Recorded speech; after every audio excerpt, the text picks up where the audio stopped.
Live. We should be live right now, and I have the recording going. This is No Soundbites Allowed. I am your host, Michael Voss, Dragon of the Southern Tier, and I am here with you today with our very good friend, Mr. Larry Sharpe. He is running for governor of New York. He is here today at the People's Convoy. We are in Albany, by the way, just to get a quick pan of everybody who's here. We have several hundred people who have arrived for the event. There's going to be some speaking. We'll be covering that as well. But before everything gets started, we wanted to take a moment in this excitement, and let me get you out of the sun so you don't have to squint. How about that? That's good. Got a bright light. We're good. All right, just don't want you squinting there. I want to. I'm a tough guy. I'll squint. I'm a tough guy. And as you can tell, folks, I know Larry for a long time. Been on your program 3 times. You've been on mine 3 or 4. Larry, what brought you out to the People's Convoy April 23rd? It's a Saturday. Yep. Why are you here? Because this convoy really is about anti-mandate. That's really what it's about, right? At its core, there are people who don't want to be forced to do what the government tells them they have to do. That's what libertarianism is about. It's about individual responsibility, people making choices. If you want to wear a mask, if you want to not go to work or not go to school, or if you want to get vaccinated, good on you. Go ahead. Absolutely. Do what you feel is best for your life, for your health. These people here are saying, don't force me. Let me do what I want to do for my life. I own my life. And they're right. No, I can understand that completely. Now, I know you're very much against mandates of any type, but we've seen a lot of mandates in the form of gun bans. Absolutely. There recently, just on this last week, Joe Biden came out, put out a ghost gun ban. Yes. And so he banned guns that were already banned. He made illegal guns illegaler. Well, if the gun doesn't have a serial number on it in New York State, it's already illegal. So he made illegal guns illegaler. So that'll work. Well, that's a very interesting. You know what? No one's ever mentioned. That's right. Ghost guns are illegal guns. By default.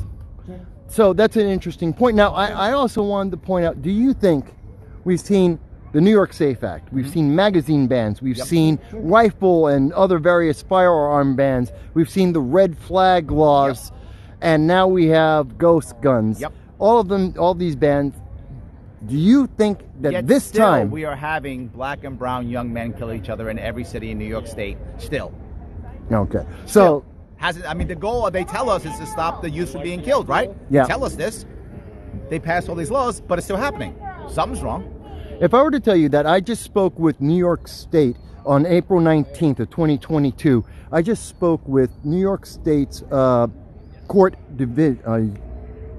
systems and had an official report from New York State saying that the red flag laws led to 409 individuals who had red flag actions against them. But at the same time, suicides were up approximately 25% in New York State over the same period. How would you respond? I would say, of course, red flags don't work. Red flag laws don't work. Why do you require a law? It's not required. If your friend's in trouble, get him help. If your friend's going to do something stupid, call the cop. That's what people do. It's called see something, say something. It's been working in New York City since 9/11, and it still works. If you trust your community will trust itself. Once you put cops involved that they have to report, or medical personnel they have to report, or someone has to report, teacher has to report, now they report no matter what. Now innocent people get hurt. I know you're going to be speaking in a little bit. I'm going to be recording that. But I did want to ask you one question before that. Obviously, there's a lot of concern. We know there's going to be food shortages. The White House has finally admitted that. We know that inflation is going up. I expect it to hit 15% official, which means 30-40% unofficial. We know that there's a shortage of fertilizer coming from overseas. And now we know that there are 18 food processing plants that have been destroyed over the last 6 months. What do you have to say about that for people in America and especially in New York? Let people work. Let people work. Let people trade. Stop creating a black market where everything becomes more expensive and shortages flow. Let people work. Fair enough. Thank you. I got to run. I know you're going to be up. We're going to be covering you there. Thank you.